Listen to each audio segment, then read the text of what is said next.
के सावली के पिलोल गांव के ये दृश्य है, जहां पर सांसद डॉक्टर हेमांग जोशी को बग्गी में बिठाकर जैसे उनकी बारात निकाली जा रही है।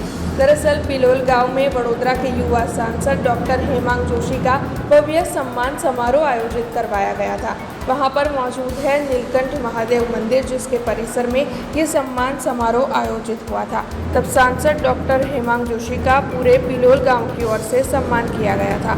इस दौरान पिलोल गांव पंचायत के सरपंच अंकिताबेन और साथ ही अन्य कई अग्रणी और साथ ही गांव के बुजुर्ग बड़ी तादाद में मौजूद रहे थे। જ્યારે આ ઘટના બની ત્યારે હું ભારત દેશનું પ્રતિનિધિત્વ રશિયા ખાતે કરી રહ્યો હતો અને રશિયાથી પણ રાજાભાઈ સાથે ટેલિફોનિક સંપર્કમાં હતો અને આ હત્યા બાદનું જે પરિણામ છે એ પણ આપ હવે જોઈ શકો છો।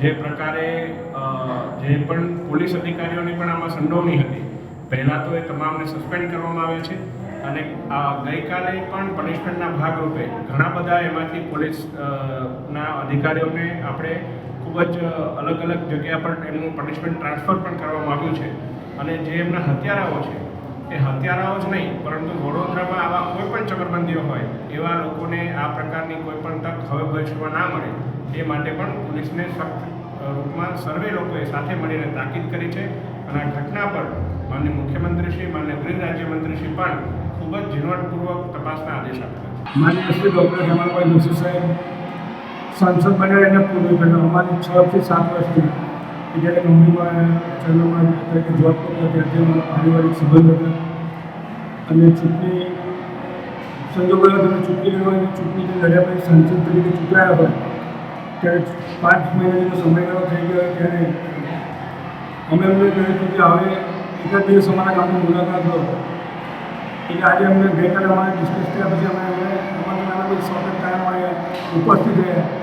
સંજોગોસર અમારા સાવતાના લોકલાયા ધારાસભ્ય શ્રી દીકરા ઇનામદાર તેમના બીજા કાર્યક્રમમાં જવાનું હોવાથી વ્યસ્તતાને લીધે ઉપસ્થિત રહી ના શક્યા અને सांसदश्रीની હાજરીમાં આજે ગ્રામજનોની હાજરીમાં सांसदश्रीનું સ્વાગત કરવામાં। हमसे जुड़े रहने के लिए हमारे YouTube चैनल को सब्सक्राइब करें और नई वीडियो की नोटिफिकेशन के लिए बेल आइकॉन को दबाएं।